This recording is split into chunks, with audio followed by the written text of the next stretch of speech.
Polemik candaan Zulkifli Hasan menjadi sorotan Majelis Ulama Indonesia. Adapun candaan itu menyangkut soal bacaan amin setelah Al-Fatihah hingga gerakan sholat saat tahiyat. Sebelumnya, Zulhas melontarkan candaan bahwa belakangan ini saat melakukan salat jamaah, masyarakat ada yang diam dan tidak mengucap kata amin. Selain itu, Zulhas juga berkata bahwa saat tahiyat akhir, masyarakat yang biasanya menunjuk dengan satu jari, kini ada yang menunjuk dengan dua jari. Zulhas berkata hal itu terjadi karena begitu cinta dengan pasangan nomor urut 2 yakni Prabowo Gibran. Atas candaan yang dinilai menistakan agama itu, Ketua Umum MUI Kiai Haji Anwar Iskandar buka suara. Ia tegas meminta agar semua pihak berhati-hati dalam memilih diksi untuk bercanda soal agama. Pernyataan itu disampaikan Anwar dalam keterangannya pada Kamis 21 Desember 2023. Menurut Anwar, saat ini sedang berlangsung masa Pilpres 2024, sehingga terdapat banyak hal yang dengan mudah dikaitkan dengan politik hingga membuat tensi memanas. Oleh karena itu, Anwar meminta kepada pemimpin, capres, cawapres, politikus, ulama maupun kiai untuk berhati-hati dalam bercanda khususnya soal agama. Anwar juga meminta agar apa yang disampaikan Zulhas tidak dipolitisir oleh semua pihak. Selain itu, ia juga meminta agar ucapan Zulhas yang menyinggung soal agama tidak dicampur adukan dalam politik. MUI juga mengimbau kepada seluruh rakyat Indonesia untuk menjaga persatuan di tahun politik 2024. Dirinya berpesan untuk menghindari adanya perpecahan selama pemilu. Debat kedua KPU yang menghadirkan 3 cawapres akan digelar malam ini pada Jumat 22 Desember di Jakarta Convention Center. Dalam debat cawapres, Gibran Rakabuming menjadi sosok yang paling muda di antara calon lain. Namun meski begitu, pengamat menilai bahwa Gibran akan menjadi kuda hitam saat debat berlangsung. Pernyataan itu disampaikan oleh pengamat politik Citra Institute F. Riza pada Kamis 21 Desember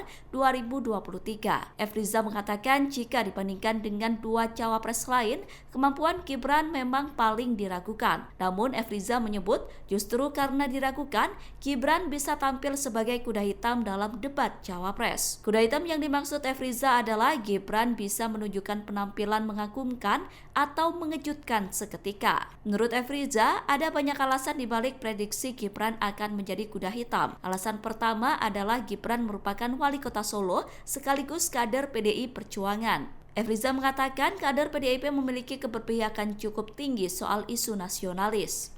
Selain itu, status Gibran sebagai wali kota Solo dinilai bisa membuat dirinya paham isu pengelolaan APBD. Alasan terakhir yang disebut F. Riza adalah Gibran merupakan putra Presiden Joko Widodo. Sehingga terkait isu ekonomi, Gibran dinilai bisa belajar sendiri dari sang ayah. Oleh karena itulah, F. Riza menilai bahwa meskipun kemampuan diragukan, namun Gibran diprediksi bisa berubah menjadi kuda hitam saat debat. Ramai di media sosial, Ketua Umum PAN sekaligus Menteri Perdagangan Zulkifli Hasan melontarkan guyonan politik yang dinilai menistakan agama. Guyonan tersebut disampaikan Zulhas saat ia sedang berpidato di acara Kementerian Perdagangan. Menanggapi hal itu, Badan Pengawas Pemilu Republik Indonesia mengaku akan mempelajari kasus Zulhas. Pernyataan itu disampaikan oleh Koordinator Divisi Penanganan Pelanggaran dan Data Informasi Bawaslu RI, Puadi pada Kamis 21 Desember. Puadi mengatakan meskipun Bawaslu mempelajari kasus Zulhas, bukan berarti kasus tersebut otomatis menjadi temuan dugaan pelanggaran. Bawaslu akan mencermati kasus terlebih dahulu. Hal itu karena sebuah temuan pelanggaran oleh Bawaslu harus bisa dibuktikan 90%-nya.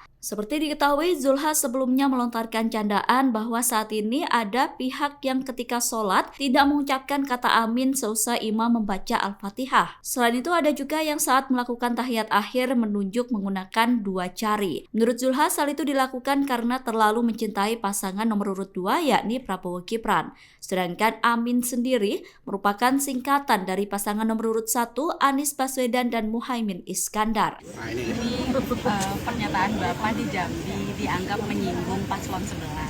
Terus Bapak dilaporkan ke Bawaslu. Nah, ini tanggapan Bapak? Ya, biar Bawaslu menjalankan tugasnya dan biar melaporkan jadi populer.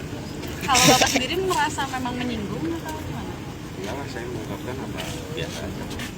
Anies Baswedan dilaporkan ke Bawaslu karena dianggap telah menjadikan Prabowo Subianto bahan candaan. Capres nomor urut 1 itu dilaporkan oleh sejumlah orang yang mengatasnamakan Advokat Pengawal Demokrasi atau APD. APD membuat laporan karena meyakini Anies telah menyindir Prabowo saat berbicara di hadapan ulama se-Jambi pada 14 Desember lalu. Menurut APD, Anies telah menyindir Prabowo dengan menarasikan bahwa Menteri Pertahanan itu emosional saat debat perdana. Hal itu disampaikan oleh perwakilan APD bernama Yayan. Terkait laporan itu, Anies tidak mengambil pusing dan menanggapi dengan santai. Menurut Anies, dengan laporan tersebut maka pelapor akan menjadi sosok terkenal. Ia kemudian mempersilahkan Bawaslu untuk menjalankan tugasnya. Anies mengatakan bahwa ia hanya menyampaikan pernyataan sesuai dengan fakta yang ada dan tidak ada unsur menyinggung paslon lain. Menurut Anies, apa yang ia sampaikan merupakan pernyataan yang biasa saja. Adapun laporan itu dibuat oleh APD pada Rabu 20 Desember lalu. APD menilai pernyataan Anies melanggar ketentuan kampanye, tepatnya melanggar pasal 280 ayat 1 huruf C dan pasal 521 Undang-Undang Pemilu. Isi pasal tersebut adalah melarang peserta pemilu menghina seseorang, agama, suku, ras, golongan, calon dan atau peserta pemilu lain. Dana kampanye pasangan calon nomor urut 1 Anies Baswedan dan Muhaimin Iskandar paling kecil dibandingkan dengan dua kandidat lainnya. Berdasarkan data di KPU, dana kampanye Amin hanya sebesar 1 miliar rupiah. Jumlah tersebut jauh lebih kecil dari dana kampanye dua paslon lawannya. Bahkan dana kampanye Amin 31 kali lipat lebih kecil dibandingkan dengan Prabowo Gibran. Selain dana kampanye, Anies mengaku alat peraga kampanye dirinya dan Caimin juga paling minim jika dibandingkan dengan dua kandidat lainnya. Meskipun dana kampanyenya paling minim, namun Anies justru mengaku bangga. Menurut Anies, meski dana paling minim, namun perjuangan untuk mengawal perubahan itu dilakukan secara swadaya oleh masyarakat. Pernyataan itu disampaikan Anies di Tangerang pada Kamis 21 Desember. Bagi Anies, kondisi tersebut menjadi modal moral untuk bergerak bersama masyarakat yang mau perubahan. Seperti diketahui, dana kampanye dua kandidat lain berdasarkan data di KPU mencapai puluhan miliar. Dana kampanye Prabowo Gibran paling besar di antara tiga paslon, yakni menyentuh angka 31,4 miliar rupiah. Jumlah tersebut 31 kali lebih besar dari pasangan Anies Muhaimin yang dana kampanyenya hanya 1 miliar rupiah. Sedangkan dana kampanye pasangan Ganjar Mahfud tercatat 23,3 miliar rupiah.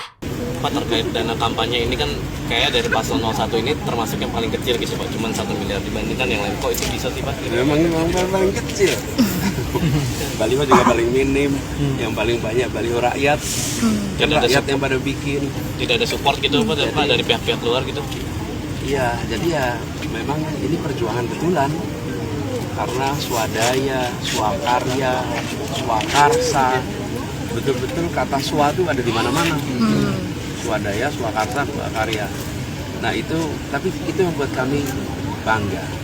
Kenapa bangga? Karena bangga dengan perjuangan rakyat banyak yang merasa ingin memiliki semangat perubahan itu. Dan ini akan membuat kami, saya dan Gus Imin makin memiliki ikatan dengan aspirasi rakyat. Karena penggeraknya adalah rakyat kebanyakan yang menginginkan perubahan, bukan pihak-pihak lain yang mungkin secara skala ekonomi besar sekali. Ini justru menjadi modal moral bagi kita. Dan saya ingin mengajak pada semua yang menginginkan perubahan, yuk kita bergerak sama-sama untuk dorong perubahan. Nah, pada debat kedua nanti penyampaian visi misi program akan dimulai oleh calon wakil presiden nomor urut 2. Capres nomor urut 2 Gibran Rakabuming akan menjadi kandidat pembuka pelaksana debat Cawapres di KPU. Debat tersebut akan digelar pada malam ini Jumat 22 Desember sekira pukul 19 waktu Indonesia Barat. Gibran ditunjuk untuk mengawali perdebatan dengan pemaparan visi misi. Wali Kota Solo itu akan mengawali pemaparan visi misi dan program kerja. Hal itu dikonfirmasi oleh Ketua KPU Republik Indonesia Hasyim Asy'ari dalam konferensi pers di gedung KPU Kamis 21 Desember. Urutan pemaparan visi misi dan program kerja di debat Cawapres itu merujuk dari debat pertama untuk Capres. Hasyim berkata rotasi urutan pemaparan visi misi dan program kerja akan terus berlanjut hingga debat kelima. Pada debat yang pertama kemarin, tanggal 12 Desember, urut-urutan penyampaian visi misi program dimulai oleh calon presiden nomor urut 1. Nah, pada debat kedua nanti penyampaian visi misi program akan dimulai oleh calon wakil presiden nomor urut 2 dan seterusnya. Besok debat ketiga akan dimulai oleh calon presiden nomor urut 3 dan debat yang keempat dan seterusnya. Jadi dimulainya debat oleh calon presiden atau calon wakil presiden nomor urut sekian ini disesuaikan dengan nomor urut. Jadi pada kesempatan pertama kemarin, kesempatan pertama menyampaikan visi misi adalah calon presiden nomor urut 1, dan kemudian debat yang kedua, debat cawapres, nanti akan dimulai penyampaian visi misi dan program oleh calon wakil presiden nomor urut 2.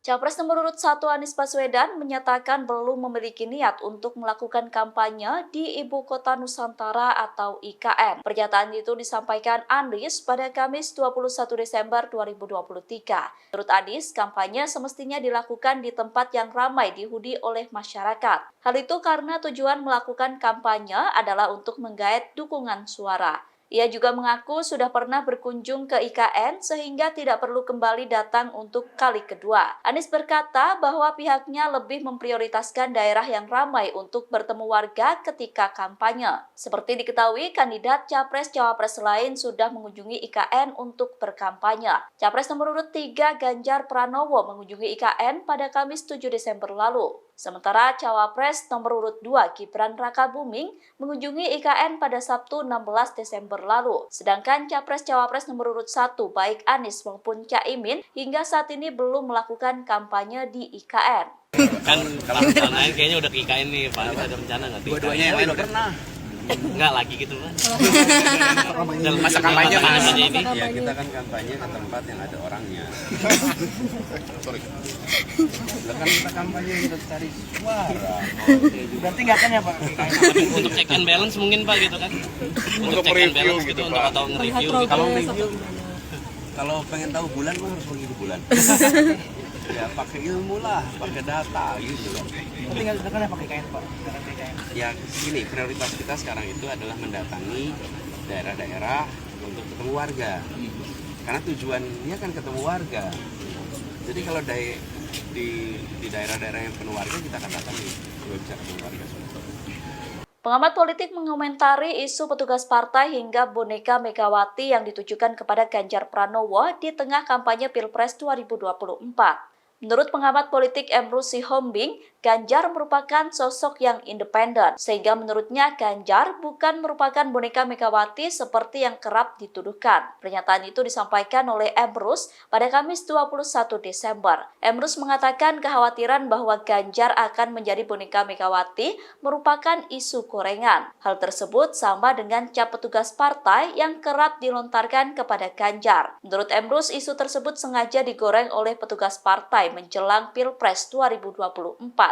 Emrus yakin Ganjar memiliki rekam jejak yang menunjukkan bahwa dirinya merupakan sosok independen. Rekam jejak sebagai sosok independen itu, menurut Emrus akan diteruskan Ganjar ketika menjadi presiden. Di sisi lain, Emrus menilai jika partai politik menjadikan presiden sebagai boneka, hal itu justru akan menjerumuskan parpol itu sendiri. Oleh karena itu, Emrus yakin siapapun presiden terpilih di 2024 nanti, partai tidak akan membuat sosok tersebut sebagai boneka. Capres nomor urut 1 Anies Baswedan dilaporkan ke Bawaslu karena dinilai menjadikan Capres nomor urut 2 Prabowo Subianto sebagai bahan candaan. Laporan itu dilayangkan oleh sekelompok orang yang mengatasnamakan sebagai advokat pengawal demokrasi atau APD. Menanggapi kasus itu, Bawaslu menyatakan telah menerima laporan tersebut. Hal itu disampaikan oleh anggota Bawaslu Republik Indonesia Puadi saat dikonfirmasi pada Kamis 21 Desember. Menurut Puadi, Bawaslu bakal mengkaji laporan itu dalam 2 hari ke depan. Pengkajian terhadap laporan itu dilakukan untuk menilai apakah laporan tersebut memenuhi ketersyaratan formil dan material atau tidak. Adapun laporan itu dilayangkan APD ke Bawaslu pada Rabu 20 Desember kemarin. APD menilai Anies telah menyindir Prabowo emosional saat debat pertama Capres. Perwakilan APD bernama Yayan berkata sindiran tersebut disampaikan Anies saat melakukan pidato di hadapan ulama se-Jambi pada 14 Desember lalu. APD menilai Anies telah menjadikan capres lain sebagai bahan tertawa sehingga dianggap tidak beretika. Sementara itu, Anies sendiri telah menanggapi terkait laporan itu. Anies mempersilahkan Bawaslu untuk melaksanakan tugasnya. Anies berkata bahwa apa yang disampaikannya di Jambi tidak ditujukan untuk menyindir capres lain dan hanya sekedar pernyataan biasa. Bawaslu Jakarta Pusat menyatakan bakal memanggil Gibran Rakabuming terkait aksi bagi-bagi susu di CFD. Pernyataan itu disampaikan oleh Ketua Bawaslu Jakarta Pusat Christian Nelson Pangkei alias Sony pada Kamis 21 Desember. Sony mengatakan bahwa pemanggilan terhadap Gibran ditujukan untuk meminta keterangan langsung terkait aksi bagi-bagi susu di CFD. Gibran akan dimintai klarifikasi oleh Bawaslu Jakarta Pusat pada akhir Desember. Menurut Sony, pihaknya masih harus tetap melakukan pemeriksaan terhadap seluruh elemen yang terlibat terkait aksi bagi-bagi susu. Seperti diketahui sebelumnya, Bawaslu Republik Indonesia telah menyatakan bahwa tidak ada bukti cukup yang menyatakan Gibran melakukan pelanggaran. Namun meski sudah ada keputusan dari Bawaslu Republik Indonesia, Sony menuturkan bahwa Bawaslu Jakarta Pusat tetap akan melakukan klarifikasi secara keseluruhan.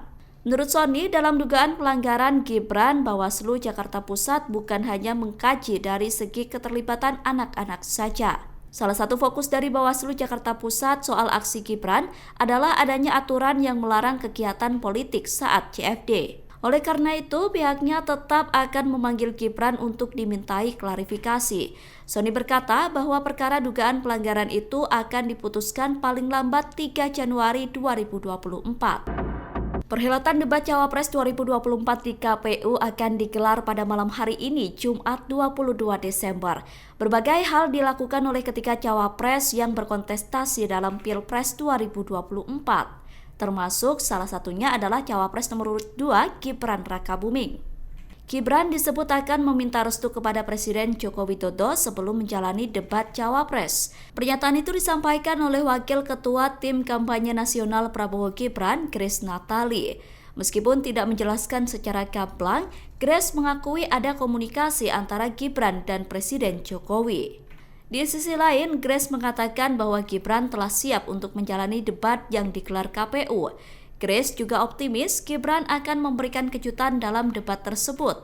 Menurut Grace, momen debat Cawapres adalah hal penting bagi Gibran untuk membuktikan kemampuannya.